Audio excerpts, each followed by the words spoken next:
எல்லாருக்கும் வணக்கங்க. நேற்று வந்து பஞ்சாப் vs ஜிடி மேட்ச் முடிஞ்சிச்சு. பஞ்சாப் வந்து பொழந்து எடுத்துட்டாங்க லிட்ரலாக ஜிடியை.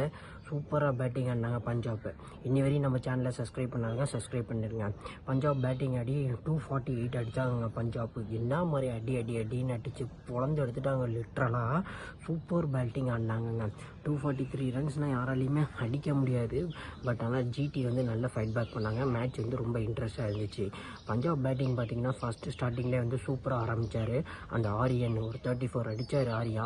பட் ஆனால் சூப்பராக பேட்டிங் ஆடினார். அந்த சிம்ரன் வந்து சீக்கிரமே அவுட் ஆகிட்டு போயிட்டார்.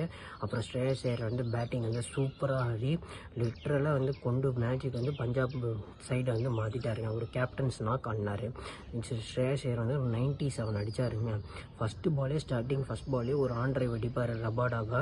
பயங்கரமாக அடித்தார். அந்த ஆன் டிரைவோட ஒரு கான்ஃபிடென்ஸ் வந்து அதிகம் வந்துடுச்சு.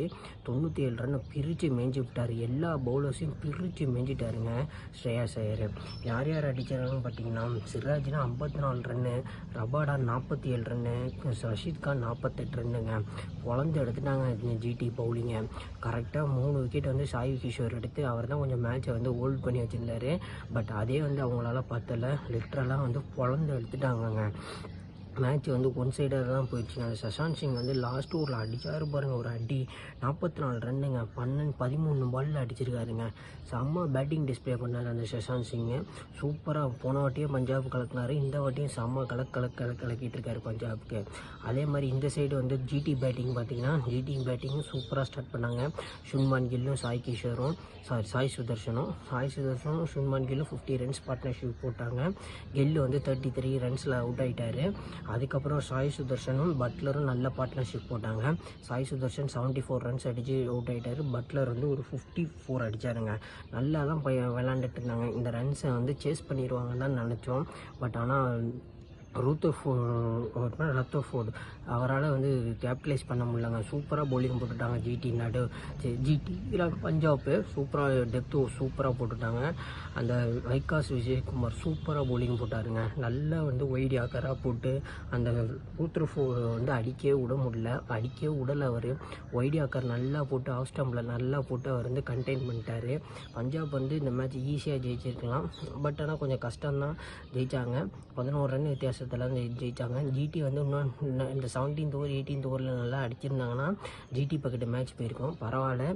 ஜிடி வந்து நல்ல ஃபைட் பேக் தான். பஞ்சாபும் நல்லா பேட்டிங் ஆனாங்க. ஜிடியும் நல்ல ஃபைட் பேக் கொடுத்தாங்க. இன்னும் ஜிடி வந்து இன்னும் நல்லா பேட்டிங் வந்து கரெக்டாக பேட்டிங் ஓகே, பவுலிங்கை கொஞ்சம் கரெக்ட் பண்ணிக்கிட்டாங்கன்னா நல்லாயிருக்கும் ஜிடிக்கு. வர மேட்சஸ்க்குனா பார்க்கலாம். ஜிடி வந்து இன்னும் எப்படி வர மேட்சஸ்க்குனா வராங்கன்னு தெரில. வாஷிங்டன் சுந்தரம் வந்து ஜிடி வந்து எடுக்கலை. ஏன்னா ஸ்பின் பவுலிங்குக்கு பதிலாக அவங்க ஃபாஸ்ட் பவுலர் தான் போட்டாங்க. இம்பேக்ட் பிளேயராக ரூத்ரஃபோர்டு ஆட வச்சுட்டாங்க. பரவாயில்ல. இது ஜிடியோட கால் என்னன்னு தெரியல, அவங்களோட டீம் மேனேஜ்மெண்ட்டு. இன்றைக்கி ஒரு மெயினான மேட்ச் இருக்குது. KKR vs RR. 2 டீமுமே ஃபஸ்ட் மேட்ச் வந்து தோத்துட்டாங்க. இன்றைக்கி மேட்ச் கொஞ்சம் பயங்கரமாக இருக்கும். வின் பண்ண தான் பார்ப்பாங்க. இந்த மேட்ச் வந்து கவுஹாத்தியில் நடக்குது. ஏற்கனவே நம்ம சொன்ன மாதிரி தான் சஞ்சு சாம்சன் வந்து கேப்டன் கிடையாது. ரியான் பராக் தான் கேப்டன் இந்த மேட்ச்சுக்கு. இந்த ஃபஸ்ட் மேட்ச்சே ரொம்ப ப்ரெஷராக இருந்தார் கேப்டனில். இந்த மேட்ச் வந்து எப்படி கேப்டன் பண்ண போகிறாருன்னு தெரில. அந்த சைடு பார்த்திங்கன்னா அஜிங்கே ரகானேக்கு ஏற்கனவே நிறையா ப்ரெஷர் இருக்குது. இந்த மேட்ச் கொஞ்சம் நல்லா கேப்டன்ஷிப் பண்ணி ஆகணும். இந்த மேட்ச் வந்து கேகேஆர் ஜெயிச்சே ஆகணும். அப்போ தான் வந்து பாயிண்ட்ஸ் டேபிளில் வர முடியும். 2 பேருமே ஜெயிக்கிறதுக்கு பார்ப்பாங்க. இன்றைக்கி இந்த மேட்ச் கொஞ்சம் நல்லா இருக்கும். ஏன்னா கவுஹாத்தி விக்கெட்டு பயங்கரமாக இருக்கும். எப்படி போகுன்னே சொல்ல முடியாது. பார்ப்போம் இன்றைக்கி யார் ஜெயிக்கிறாங்கன்ட்டு. என்னோட ப்ரெடிக்ஷன் படி RRக்கு நிறையா சான்ஸ் இருக்குது. ஏன்னா ஹோம் அட்வான்டேஜுங்கிறதுனால RRக்கு தான் நிறையா சான்ஸ் இருக்குதுன்னு நான் சொல்கிறேன். எப்படி போகுதுன்னு தெரில. பார்க்கலாம். ஹோம் அட்வான்டேஜ் யூஸ் பண்ணி RR நல்லா யூட்டிலைஸ் பண்ணி விளாட்றாங்களான்ட்டு பார்க்கலாம். என்னோட இன்றைக்கி ப்ரெடிக்ஷன் வந்து RR தான் ஜெயிப்பாங்கன்னு நான் நினைக்கிறேன். பார்க்கலாம் எப்படி போகுதுன்ட்டு இன்றைக்கி.